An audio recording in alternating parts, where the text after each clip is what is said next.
बिल्लो बग्गे बिल्ले अदा की करेगी, बग्गे बग्गे बिल्ले अदा की करेगी.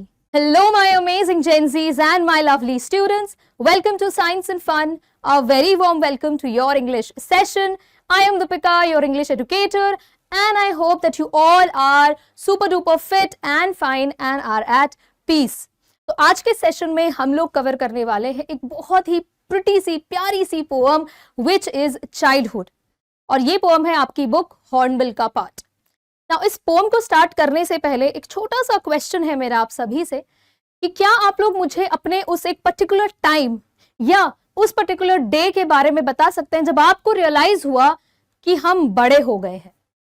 कुछ तो ऐसा लगा होगा, कोई तो ऐसा चेंज आपने फील किया होगा जब आपको लगा कि यार अब हमारा चाइल्डहुड जो है खत्म हो गया है, अब हम बड़े हो गए हैं.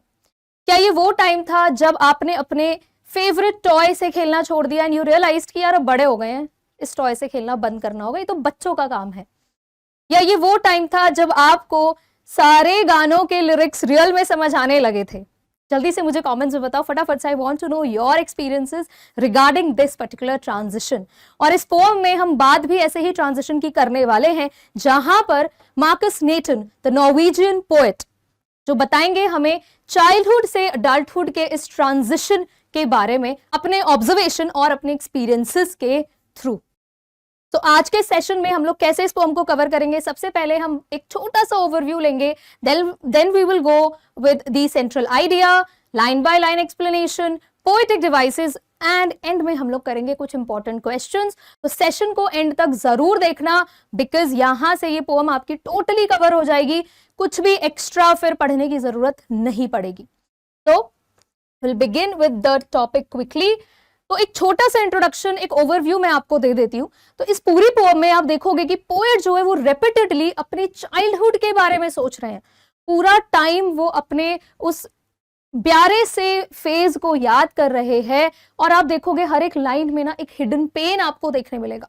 Okay, as he matured he forgot about the time when he started to think like adults. और पोएट यहाँ पर कंटिन्यूअसली हमें भी ये बात फील कराते हैं कि भाई जैसे जैसे वो बड़े होते चले गए, जैसे जैसे वो मैच्योर होते चले गए, वो उस टाइम को भूल ही गए जब वो एक अडल्ट के जैसे सोचने लगे थे. उनको रियलाइज ही नहीं हुआ कि यार ये टाइम पीरियड कब आया उनकी लाइफ में. Okay, also he talks about the transition of the poet from his childhood to maturity. Throughout तो यही थीम है, इस ट्रांजिशन के बारे में उन्होंने बात की है. ट्रांजिशन होता है चेंज, एक फेज से दूसरे फेज में जो हमारा चेंज आता है. आप लोग साइंस में पढ़ते हो ना, एडोलेसेंस है ना, तो बस उसी से रिलेटेड है. वो थोड़ा सा साइंटिफिक वे में है, आपको साइंस के वर्डिंग्स हैं, उसमें टर्म्स हैं, 10 तरह की चीजें हैं. लेकिन यहाँ पे थोड़ा सा एक पोइटिकल हम लोग ओवरव्यू लेंगे कि पोइटिकली हम लोगों का ये ट्रांजिशन कैसे होता है. Okay, there is hidden pain of the poet which hovers round the lines. ये हमने अभी बताया आपको कि भाई एक कंटिन्यूअस एक हिडन पेन आपको देखने मिलेगा पोएट के एक एक वर्ड में, एक एक लाइन में. And the poet realizes that he has lost his childhood but can relive it in an infant's face. Infant होता है एक छोटा सा बेबी, छोटा सा बच्चा, राइट. तो आप देखोगे towards the end of the poem के एंड में आते आते पोएट हमें बताते हैं कि भाई जो चाइल्डहुड उसका खो गया है वो एक्चुअली में उसे कहाँ मिल सकता है, सिर्फ एक छोटे से बच्चे के फेस में. वो अपने उन खोए हुए मोमेंट्स को रीलिव कर सकता है, फिर से जी सकता है, राइट. अब हम जल्दी से बात करते हैं इस पोएम के सेंट्रल आइडिया के बारे में. The poem childhood is all about losing the happy and innocent times of being a kid. The poet Markus Natten is trying to figure out when and where he lost his childhood. तो यहाँ पर देखो poet Markus नेटन क्या बात कर रहे हैं, वो ये बात कर रहे हैं कि भाई कब उनका चाइल्डहुड चला गया है. ठीक है, कौन सा एक पर्टिकुलर टाइम था जब उन्होंने अपने चाइल्डहुड को खो दिया है. So is trying to figure out. वो खुद बात करते करते, क्वेश्चन करते करते खुद से ही ये चीज आइडेंटिफाई करने की कोशिश कर रहे हैं. He thinks a lot about this and talks about how growing up makes you lose the simple and trusting way you see the world when you are a child. अब एक छोटे बच्चे का परसेप्शन दुनिया को लेकर अलग हो सकता है. सेम कोई सॉन्ग आप सुनोगे और सेम कोई सॉन्ग बच्चा सुनेगा तो बहुत अलग परसेप्शन होगा, राइट. लेकिन यहाँ पर पोएट इसी एक परसेप्शन की भी बात कर रहे हैं कि भाई बच्चा जो है ना वो बहुत ही अनबायस होकर किसी भी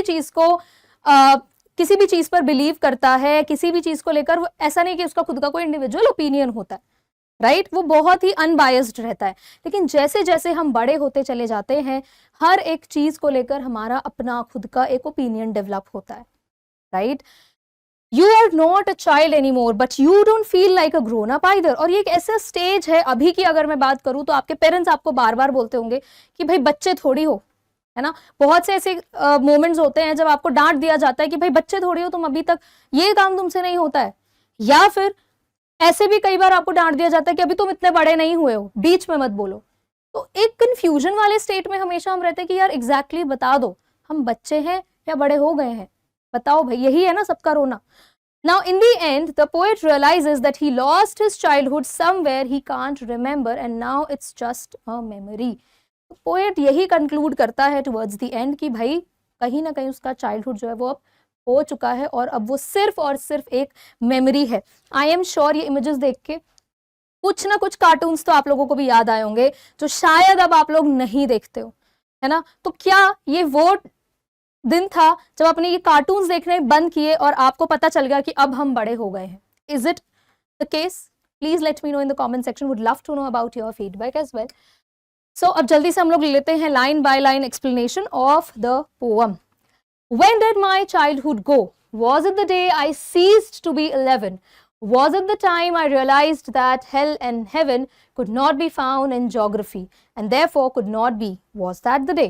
Now see, आप देख रहे हो कंटिन्यूअस यहाँ पर पोएट जो है वो क्वेश्चन कर रहे हैं कि भाई मेरा चाइल्डहुड जो है वो कब गया। When क्वेश्चन कैसे रेज किया है उन्होंने? When से रेज किया है, ठीक है। उसके बाद वो खुद ही अपने आप से फिगर आउट करने की कोशिश कर रहे हैं, ढूंढने की कोशिश कर रहे हैं। Was it the day? क्या ये वो दिन था? आई सीज्ड टू बी 11, जब मैं 11 से 12 साल में चेंज हो रहा था, क्या ये वो दिन था? मैंने अपना चाइल्डहुड खो दिया। तो आई सीज्ड का मतलब यहां पे होता है stopped, right. Was it the time I realised that hell and heaven could not be found in geography? और क्या फिर ये वो दिन था जब मुझे ये बात रियलाइज हो गई थी कि हेल यानी कि नर्क और हेवन यानी कि स्वर्ग, ये दोनों को आप चाहे दुनिया का कोई भी मैप खोलकर देख लो, राइट, वर्ल्ड मैप देख लो, आप किसी भी पर्टिकुलर नेशन का मैप खोलकर देख लो, ज्योग्राफी का कोई भी चैप्टर, एटलस का कोई भी पेज आप खोलकर देख लो, हेल एंड हेवन की एग्जैक्ट लोकेशन आपको नहीं मिलने वाली है। क्या ये वो दिन था जब मुझे रियलाइज हो गया कि आज तक जो हम सुनते आ रहे थे, एक हमारा एक स्पिरिचुअल बिलीफ होता है कि भाई अगर ऐसा काम करोगे तो हेल जाओगे, ऐसा काम करोगे तो हेवन जाओगे, राइट। कैसे जाओगे? बाय एयर जाना पड़ेगा, बाय लैंड हम कैसे जाने वाले हैं? लैंड वेज के थ्रू, वाटर वेज के थ्रू कैसे हम जाएंगे? तो जब ये बात रियलाइज हुई पोएट को कि भाई हेल एंड हेवन ज्योग्राफिकली इनका कोई फिक्स्ड लोकेशन है ही नहीं, किसी भी मैप में ये नहीं मिलेंगे, तो क्या ये वो दिन था जब पोएट को रियलाइज हुआ कि हेल एंड हेवन एग्जिस्ट नहीं करता है किसी भी ज्योग्राफिकल लोकेशन के बेसिस पर अगर हम पढ़े? तो क्या ये वो दिन था जब पोएट एग्जैक्ट चाइल्डहुड को छोड़ चुके थे और अडल्टहुड की तरफ बढ़ रहे थे? And therefore could not B, was that the day? Now he again questions and a kind, you know, he is a sort of surprised person right now. बहुत सरप्राइज्ड है वो अभी इस मोमेंट पर कि भाई क्या ये वो मोमेंट था जब मुझे इतनी सारी चीजों का रियलाइजेशन हुआ। एक बार जल्दी से आपको एक्सप्लेन कर देते हैं। इन these lines the poet is thinking about when he stopped being a child. तो देखो पहली ही लाइन से समझ में आ रहा है कि पोएट के दिमाग में यही चल रहा है कि कब उसका चाइल्डहुड खत्म हुआ। He wonders if it happened when he turned 12। वो ये सोच रहा है कि ये तब हुआ जब मैं 12 साल का होने लगा और स्टॉप्ड बीइंग 11, और 11 वाली एज मेरी रुक गई। ऐसा ही तो होता है ना, 11 के बाद अब 12 इयर्स के होते देन 13 इयर्स। तो कब हुआ एग्जैक्टली? जब मेरा बर्थडे आया और मैं 11 इयर्स का कंप्लीट हो चुका था, नेक्स्ट डे से मैं 12 का शुरू हो रहा था, तो सडनली मैं अडल्ट हो गया, मैं बड़ा होने लगा। He thinks it might be the day he learned about heaven and hell. वो सोचता है कि शायद ये वो दिन था जब मैं हेल और हेवन के बारे में मुझे पता चला। And realized the geography class didn't teach him about these imaginary places. और उसको ये रियलाइज हुआ कि किसी भी ज्योग्राफी क्लास में, चाहे वो रीवा मैम की क्लास हो, किसी की भी क्लास हो, हेल और हेवन तो किसी ने भी आपको नहीं बताया होगा कि एग्जैक्ट इसकी लोकेशन कहाँ है। Education and thinking logically made him understand that these places are made up and don't really exist. बच्चे को ये बात पता चल चुकी है कि भाई हेल और हेवन तो कुछ है ही नहीं, है ना, ये तो ज्योग्राफिकली कहीं एग्जिस्ट नहीं करता है। तो क्या ये रियलाइजेशन, ये अंडरस्टैंडिंग वो पॉइंट था जब पोएट ने अपना चाइल्डहुड खो दिया।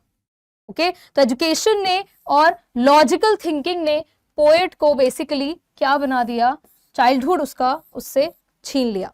At this point, it seems like the poet has lost his childhood, और यही वो पॉइंट था, ऐसा लगता है पोएट को कि इस पॉइंट पर मैंने अपना चाइल्डहुड जो है वो खो दिया है।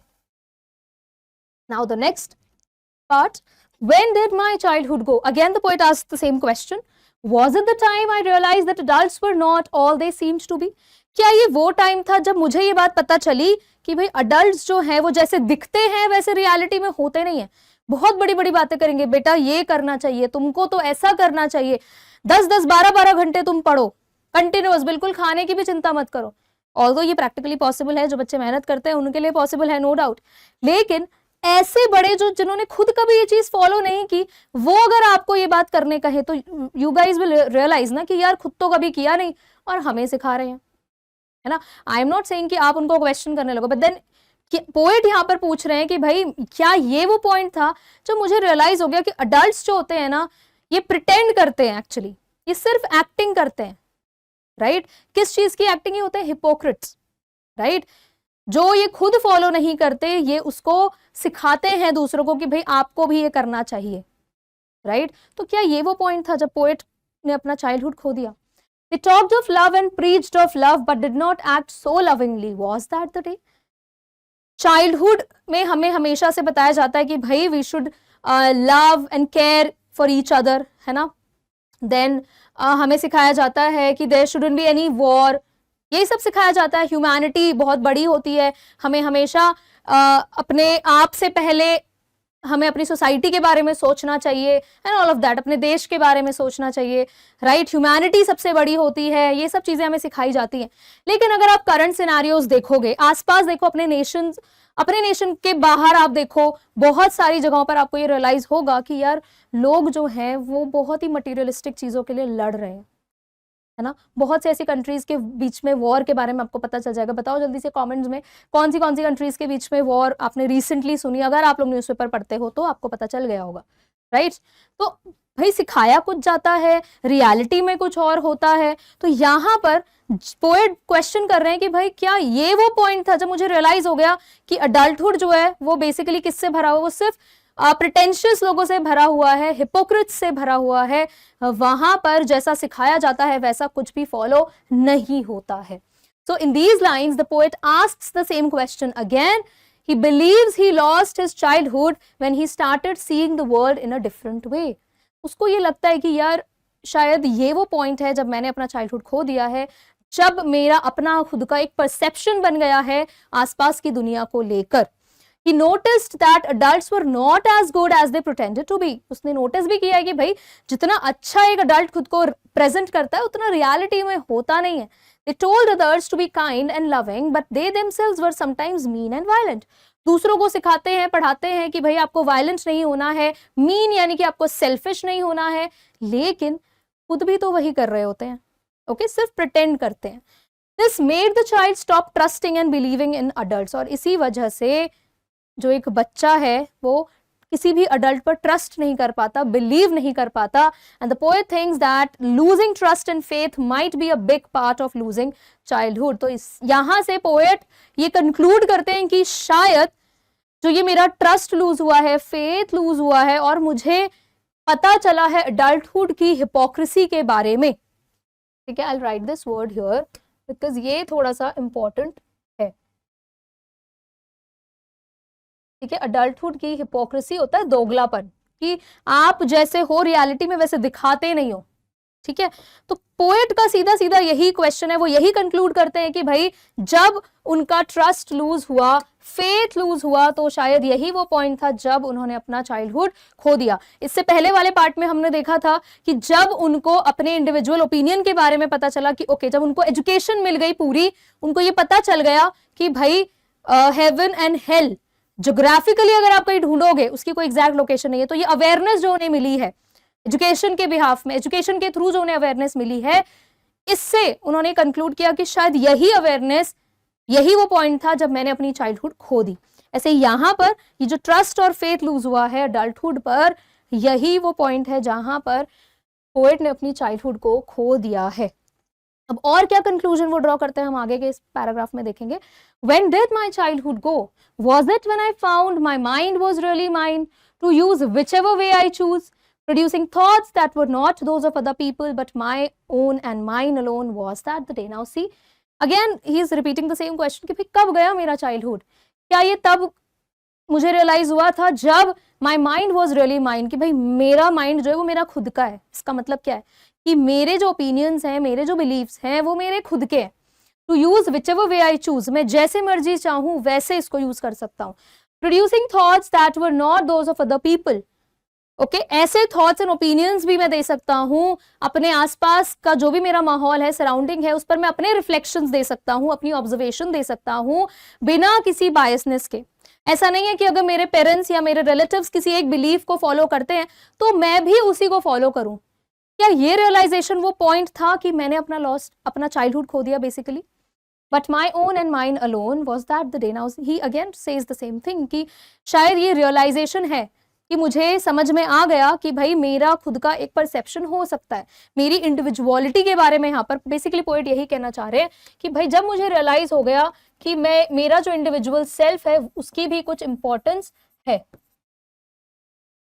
राइट, ठीक है. तो इंडिविजुअलिटी को जब उन्होंने वेटेज देना शुरू किया तो क्या वो पॉइंट था जब पोएट एक्चुअली में चाइल्डहुड को छोड़ चुके थे.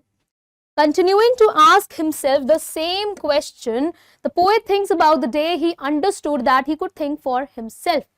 Same question उन्होंने कंटिन्यू करा और पोएट ये सोचते हैं उस दिन के बारे में जब उन्हें रियलाइज हो गया कि वो अपने बारे में खुद भी सोच सकते हैं. He realized that his thoughts and opinions were his own and he didn't have to follow what others thought.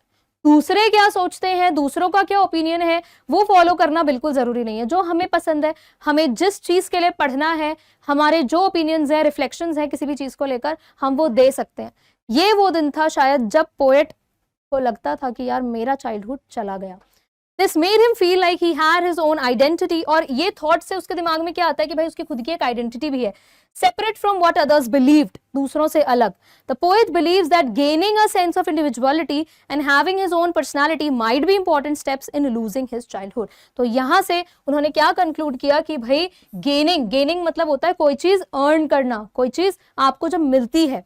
ठीक है, तो जो ये सेंस ऑफ इंडिविजुअलिटी पोएट के अंदर आई और अपनी खुद की पर्सनालिटी जो उन्होंने डेवलप की, तो शायद ये वो इंपॉर्टेंट स्टेप्स थे टुवर्ड्स लूजिंग हिज चाइल्डहुड. अपना बचपन खोने की तरफ ये कुछ और इंपॉर्टेंट स्टेप्स थे. Right,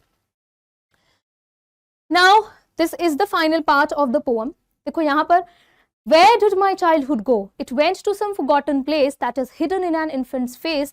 That's all I know. अब आप देखो यहाँ पर उन्होंने सडनली अपना ये क्वेश्चन वर्ड चेंज कर दिया. अभी तक वो बात कर रहे थे कि कब खोया, नाउ वो एग्जैक्ट लोकेशन चाहते हैं कि भाई कहाँ गया उनका चाइल्डहुड. और अभी तक जब वो अपने बचपन के बारे में बातें कर रहे थे, बचपन के एक्सपीरियंसेस के थ्रू ये फिगर आउट करना चाह रहे थे, तो उनके पास वर्ड्स की कोई कमी नहीं थी. लेकिन यहाँ आते आते देखो ऐसा लग रहा है कि poet is short of words now. अब उसके पास कुछ शब्द ही नहीं है अपने इस पेन को एक्सप्रेस करने के लिए. इस पार्ट को उसने कैसे एक्सप्लेन किया, it went to some forgotten place. Now it क्या है यहाँ पर इट है आपका चाइल्डहुड. ठीक है, किसकी बात हो रही है यहाँ पे, चाइल्डहुड की बात हो रही है कि चाइल्डहुड शायद एक ऐसी जगह चला गया है जहां से अब वो वापस नहीं आने वाला है. ठीक है, that is hidden in an infants face, that's all I know. और यहाँ पे वो सिर्फ इतना कंक्लूड करते हैं कि भाई ये जो चाइल्डहुड है ये सिर्फ एक छोटे से बच्चे के फेस में ही हमें रिफ्लेक्ट हो सकता है. That's it. Okay, so in the final part of the poem, the poet decides that his childhood is gone, lost in a place he can't remember. कि भाई इस लास्ट पार्ट में पोएट को रियलाइज हो गया कि यार उसका चाइल्डहुड जो है वो चला गया है, ऐसी जगह चला गया है कि अब वो कभी वापस नहीं आ सकता. He remembers the time when he was innocent, but that's all in the past. उसको याद है वो टाइम जब वो इनोसेंट हुआ करता था. ठीक है, लेकिन वो सब कुछ पास्ट बन चुका है. He thinks about how innocence is something you can see in a baby's face. लेकिन अब वो innocence सिर्फ और सिर्फ कहाँ मिलेगा, किसी अडल्ट के फेस पर वो innocence नहीं मिलेगा, वो सिर्फ और सिर्फ एक छोटे से बच्चे के फेस पर आपको देखने मिलेगा. Infant's face भी आप लिख सकते हो. But for him it's something that's gone. लेकिन वो innocence तो अब चली गई ना उसके खुद के पर्सनालिटी में से. All he has now are nice memories of his childhood, but he knows they won't last forever. और उसे पता है कि उसके पास सिर्फ और सिर्फ अब कुछ लॉस्ट मेमोरीज हैं और कुछ भी नहीं. ठीक है, थोड़ी सी मेमोरीज है और वो भी धीरे धीरे क्या होता है जैसे जैसे हम बड़े होने लग जाते हैं वी रियलाइज कि यार भूलते जा रहे हैं. The last line suggests that childhood is like a memory that's lost and can't be brought back. तो ये जो लास्ट पोर्शन है यहाँ से हमें क्लियरली पता चलता है कि भाई चाइल्डहुड जो है वो एक मेमोरी है जो अब हम वापस नहीं ला सकते. ठीक है, वो टाइम में वापस नहीं जा सकता. ऐसी कोई टाइम मशीन तो बनी नहीं है अभी तक कि पीछे चले जाएं और फिर से वो मोमेंट जी लें, जो गलतियां करी हैं पास्ट में उसको ठीक कर लें. चाहते सब है बट ऐसा होता नहीं है. राइट नाउ फटाफट से हम लोग करते हैं कुछ पोएटिक डिवाइसेस. ठीक है, बहुत जरूरी है. हम तो चाइल्डहुड में चले गए थे ऑलमोस्ट, लेकिन पोएटिक डिवाइसेस करने जरूरी है, एग्जाम के लिए बहुत जरूरी है. ठीक है, तो सबसे पहला देखो the first poetic device here is alliteration. Alliteration क्या होता है? It is the repetition of an initial consonant sound in words that are in close proximity to each other. इतनी बड़ी डेफिनेशन करने की जरूरत नहीं, ये बस समझाने के लिए मैंने आपको लिख कर दी है. एलिटरेशन होता क्या है? ओके, एलिटरेशन का मैं एक एग्जांपल आपको देती हूँ, बड़ा ट्रेंड में है, याद रहेगा, भूलोगे तो नहीं इससे, आई एम श्योर. ठीक है, देखो, बिल्लो बग्गे बिल्ले अदा की करेगी, बग्गे बग्गे बिल्ले अदा की करेगी. सुना है ना? ये कोई नहीं बोलेगा कि नहीं सुना. तो यहां से आपको मिलेगा एलिटरेशन. समझने में एकदम क्लियर कि भैया पूरा देखो साउंड देखो, ब ब ब ब रिपीट हो रहा है, कॉन्सोनेंट साउंड है. ठीक है, और ऐसा नहीं है कि एकदम से फर्स्ट वर्ड के तुरंत बाद भी होना, ऐसा नहीं है, जरूरी नहीं है. कुछ आपस में अगर क्लोज वर्ड्स हैं तो वहां भी चलेगा अगर कॉन्सोनेंट साउंड है तो. ठीक है, ओके. सो एलिटरेशन का इस पोएम में हमने कौन से एग्जांपल्स देखे थे? देखो जल्दी से आप देखोगे, my mind, right, was it when. My mind में देखो म और म रिपीट हो रहा है, consonant sound. Was it when, it में तो खैर यहाँ पर कुछ नहीं है बट व और व यहाँ पर है. तो ऐसा नहीं है कि एग्जैक्ट एकदम अगल बगल वाले वर्ड्स में ही होना चाहिए, ऐसा कुछ नहीं है. क्लोज प्रॉक्सिमिटी का मतलब है आपस में, मतलब नियर बाय वर्ड्स में भी अगर है तो चलेगा. ओके, जैसे यहाँ पर था इस वाली लाइन का my mind is mine, right, तो वो इज माइन वाला पार्ट भी आपका एलिटरेशन का एग्जाम्पल हो सकता है. हेल एंड हेवन, देखो यहाँ पर ह और ह का साउंड आ रहा है, कॉन्सोनेंट साउंड है, तो ये भी एलिटरेशन का एग्जाम्पल है. खबरदार अगर एग्जाम में कोई वो वाला गाना लिख कर आ जाए, मैं दोबारा नहीं गाऊंगी. विच एवर वे, तो ये हो गया व का साउंड, ये हो गया व का साउंड. तो you can easily see the example of alliteration here. Clear? चलो आगे बढ़ते हैं. अगर और भी कुछ एग्जाम्पल्स हैं feel free to write in the comment section, because ऐसे आपको एंडलेस एग्जाम्पल्स मिल जाएंगे. मेन मुद्दा ये है कि आपको समझ में आना चाहिए एलिटरेशन होता क्या है. Right, next is antithesis. अब एंटीथीसिस क्या होता है? इतना बड़ा लग रहा है ना, बिल्कुल बॉम्ब जैसा, बट बहुत ही सिंपल है. It is a literary device that uses to contrasting और अपोजिंग आइडियाज. ये एक ऐसा लिटरेरी डिवाइस है, एक ऐसा फिगर ऑफ स्पीच है, या कह दो एक ऐसा पोएटिक डिवाइस है जो दो ऑपोजिट आइडियाज, कॉन्ट्रास्टिंग का मतलब क्या हो जाता है, देखो यहाँ लिखा भी अपोजिंग है ना, अपोजिंग आइडियाज. कॉन्ट्रास्टिंग का मतलब ही होता है अपोजिंग, मैंने लिखा भी है, और opposing ideas in a sentence to create a contrasting effect. ठीक है, एक सेंटेंस में कॉन्ट्रास्टिंग इफेक्ट लाने के लिए, कुछ अपोजिंग इफेक्ट लाने के लिए ये यूज होता है. समझ गए? अब जैसे आपकी पोएम में एग्जाम्पल था हेल और हेवन का, तो एक कॉन्ट्रास्टिंग इमेज हमारे आगे ड्रॉ कर दी इसने, राइट, कॉन्ट्रास्टिंग आइडिया हमें दे दिया है throughout. So this is an example of antithesis. आगे बढ़ते हैं. We have another poetic device here which is refrain. अब रिफ्रेन क्या होता है? ये तो रिपीटेड आपको दिखेगा इस पूरी पोएम में. A group of phrase which is repeated in the poem. Basically आपने देखा होगा कि कुछ एक लाइन होती है, स्टेटमेंट भी नहीं बोलेंगे, फ्रेज भी अगर कुछ रिपीट हो जा रहा है, दो तीन वर्ड्स का पूरा एक ग्रुप अगर रिपीट हो रहा है किसी पूरी पोएम में, तो उसको हम रिफ्रेन कहते हैं. फॉर एग्जाम्पल देखो, पूरी पोएम में सबसे पहली लाइन रिपीट हो रही है ना, when did my childhood go, बस एक वो लास्ट वाले पार्ट को छोड़कर, where did my childhood go वो बन गया था. अदरवाइज ये वाली लाइन तो आपको हर जगह मिल गई, When did my childhood go, तो ये रिफ्रेन का एग्जाम्पल हो गया. उसके बाद ये वाली लाइन भी आपको मिली, was that the day, ये भी आपको मिला है ना. ठीक है, तो ये आपका रिफ्रेन का एग्जाम्पल हो जाता है. क्लियर? इसके बाद आता है enjambment. It is the continuation of a sentence to multiple lines. पहले भी हमने कराया हुआ है पोएटिक डिवाइसेस, इतनी सारी पोएम्स में इस तरह के पोएटिक डिवाइसेस हमें देखने मिल गए. तो enjambment क्या होता है? enjambment बेसिकली अगर आपकी कोई लाइन है जो बाकी लाइंस में कंटिन्यू हो रही है, ठीक है, बिना किसी पंक्चुएशन के, no comma, no full stop, nothing, तो वहां पर हम कहेंगे कि भाई इन दो लाइंस में एंजाबमेंट का यूज किया गया है. एग्जाम्पल के तौर पर मैं आपको दिखाती हूँ. ठीक है, आपने ये वाला पोर्शन पढ़ा, ऐसे ही आपको और भी मिल जाएंगे. Was it the time I realized that adults were not all they seemed to be. तो यहाँ देखो थर्ड वाली जो लाइन है यार, इसमें तो कॉमा लगा हुआ है, तो ये इंजैबमेंट नहीं हो सकता। लेकिन ये दो लाइंस आप देखो, यहाँ पे ये सिंगल एक लाइन में बन सकता था, ये हो सकता था was it the time I realize that adults were not, देखो इतना हो सकता था, was it the time I realize, ये तो एक सिंगल लाइन में भी जा सकता था ना पूरा, लेकिन फिर भी बिना किसी पंक्चुएशन के, there is no comma, no full stop, nothing, और ये नीचे है। फुल स्टॉप तो वैसे भी नहीं लग सकता बिकॉज कंटिन्यूएशन चल रही है थॉट की, अभी तो कंटिन्यू बता ही रहे हैं, लेकिन यहाँ पे देखो कॉमा है बट यहाँ पे कुछ नहीं है। So this is an example of enjambment. आपको पूरी पोएम में ये जगह जगह पर देखने मिल जाता है। ओके, और ये होता क्यों, बेसिकली एक फ्लो बनाने के लिए रहता है, बस और कुछ नहीं। ठीक है, then we have personification. Personification कितनी बार देखो समझाया है ऑलरेडी। पर्सोनिफिकेशन में the hidden word is person here.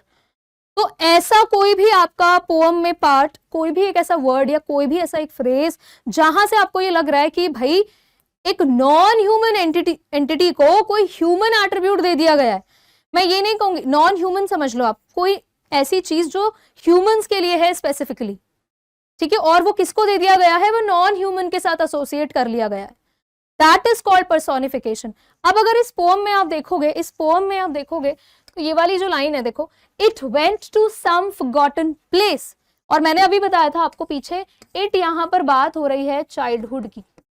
तो मुझे एक बात बताओ यार, तुम चलकर कहीं जा सकते हो, मैं चलकर कहीं जा सकती हूँ, चाइल्डहुड कैसे जा सकता है? वेंट से तो हम यही समझ रहे हैं ना, गो का सेकंड फॉर्म पास्ट टेंस हो गया वेंट, कि कहीं जा रहा है, कहीं गया, तो गया चाइल्डहुड कैसे जा सकता है?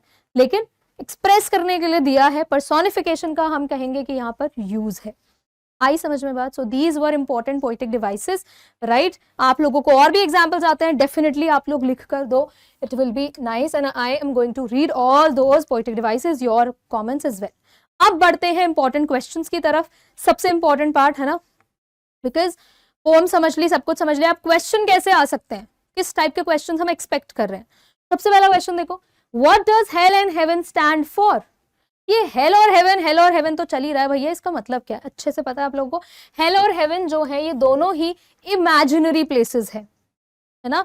ये एक ऐसी जगह है जो बचपन में बताया जाता था कि एग्जिस्ट करती है, लेकिन जैसे जैसे हमने एजुकेशन ली हमें पता चला कि यार पूरी ज्योग्राफी में हेल और हेवन नाम की कोई जगह नहीं है, राइट। ठीक है, अगर आप लोकेट करने चलो, आपको मैप का कोई क्वेश्चन आ जाता है सोशल साइंस में या कहीं भी, तो वहां पर आप एग्जैक्ट हेल और हेवन को कहाँ लोकेट करोगे जरा बताओ, नहीं कर सकते, है ना। तो हेल और हेवन है क्या?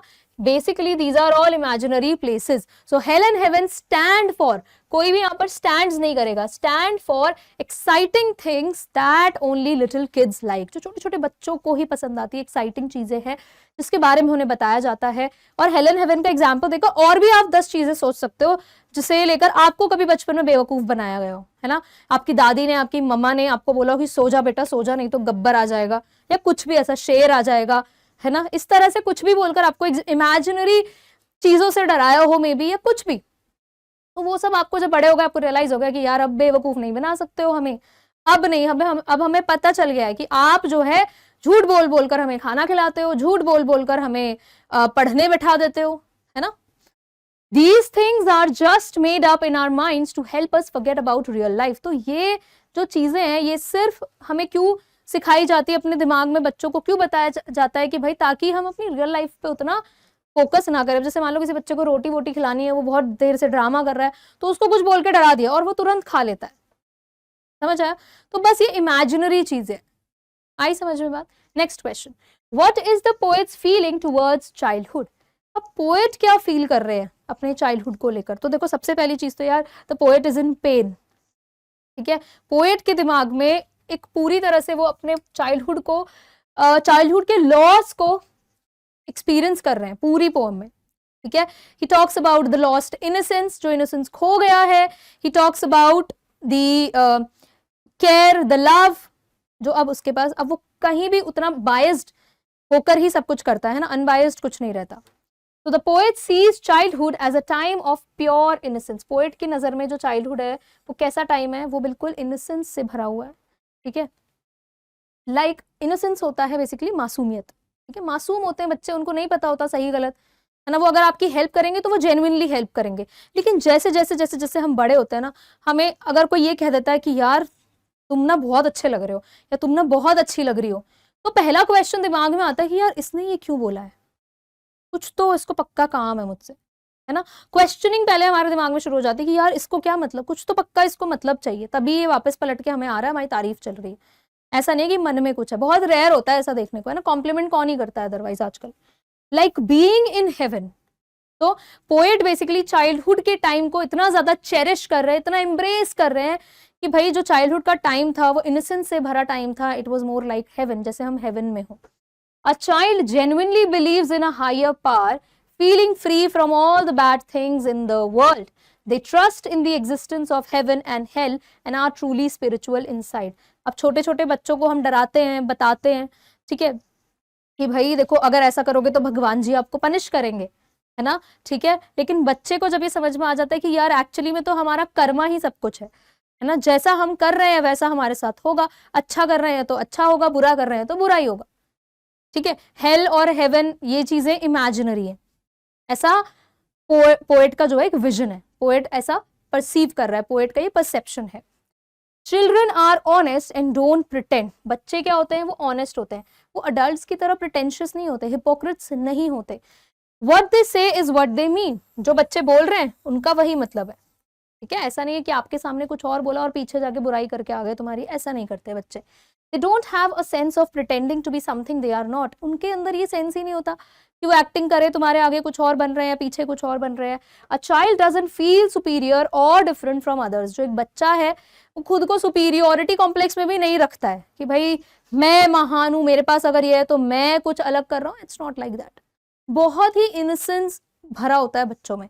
To sum it up, childhood is a state of innocent purity and sincere heart. तो बेसिकली पोएट के हिसाब से पोएट ये फील करता है कि चाइल्डहुड जो है बेसिकली वो एक ऐसा स्टेट है, एक ऐसी सिचुएशन है जिसमें भाई इनोसेंस है, प्योरिटी है, ओके, और एक काइंड हार्ट है। क्लियर, आगे बढ़ते हैं। नेक्स्ट क्वेश्चन देखो, how does the poet repent on his loss of childhood. Poet किस तरह से अपने खोए हुए चाइल्डहुड को लेकर रिपेंट कर रहा है। Repent is crying in pen, दर्द में है, बहुत ज्यादा दुख जता रहा है, उसको नहीं अच्छा लग रहा है कि उसका चाइल्डहुड जो है वो चला गया है। किसी को भी नहीं अच्छा लगेगा, not only just the poet. So the poet is worried that childhood goes away and can't come back. पूरी पोएम से हम ये समझे हैं कि भाई पोएट को ये डर है, ये चिंता है कि भाई चाइल्डहुड अब वापस नहीं आने वाला है, अब वो चला गया है। Childhood keeps us away from fake things. Childhood जो है, बचपन जो है, जब हम छोटे होते हैं हम दुनिया की सारी फेक चीजों से दूर रहते हैं, है ना, समझ ही गए होगे ये बात तो तुम लोग। हार्श रियलिटी, जो लाइफ की रियलिटी है उससे दूर हम, है ना। ये हमें कब रियल प्यार धोखा है। छोटे होते हैं तो कितनी दुनिया बसाई होती है हमने, snow white, Cinderella and all of that, है ना, लेकिन रियलाइज होता है बाद में कि यार ये सब बकवास है। And caring too much about stuff, और चीज़ों को लेकर इतना ज़्यादा केयर करना एंड एवरीथिंग, ये अडल्टहुड में आते आते पता चल जाता है कि यार कहीं ना हमको वो चीज़ें हैम्पर करती हैं अल्टीमेटली। किसी दूसरे के एक्ट की वजह से हम लोग बहुत ज़्यादा वरिड होते हैं। तो छोटे होते हैं तो क्या होता है, किसी से लड़ाई हुई, सो गए रात को रोते हुए, अगले दिन फिर उसी के साथ खेल रहे हैं। लेकिन अब क्या होता है, अगर किसी से लड़ाई हुई तो भाई ऐसी लड़ाई होती है कि आप दोबारा कभी उस इंसान से बात नहीं करना पसंद करते हो, ब्लॉक कर देते हो, आप सारी इंस्टाग्राम आईडीज से ब्लॉक कर देते हो, जिससे स्टॉक कर रहे थे वो उससे भी ब्लॉक कर देते हो। तो तरह तरह की चीजें हम लोग करने लगते हैं और वो रिलेशन अल्टीमेटली टूट जाता है। लेकिन जब छोटे होते हैं तो क्या ये सब करते हैं, कुछ नहीं करते, right.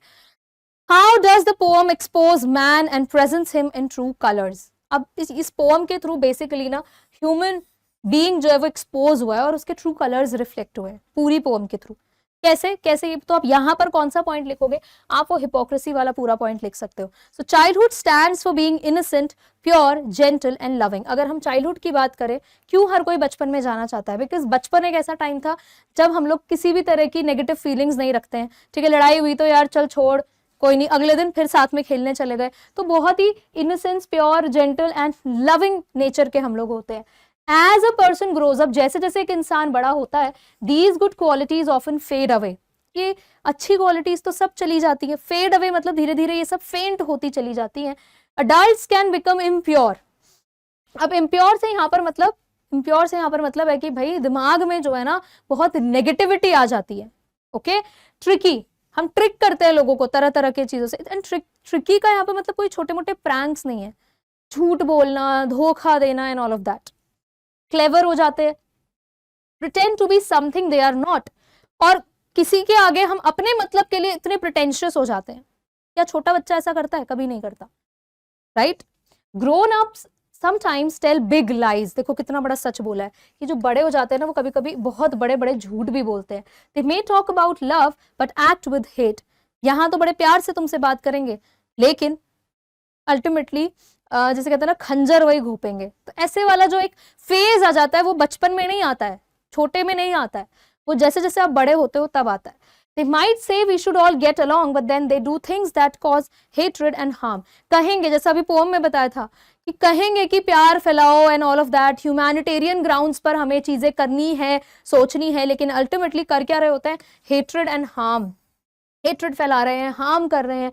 The simple and honest way of childhood disappears once a person becomes an adult. तो देखो पूरी पोम का अगर जिस्ट देना चाहो एक दो लाइन में तो वो यही है कि the simple and honest way of childhood, बचपन का जो एक ऑनेस्ट तरीका होता है, सिंपल तरीका होता है, वो चला जाता है जब एक इंसान अडल्ट बन जाता है।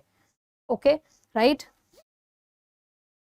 Now what did the child feel when he discovered that he could use his mind according to his own thinking?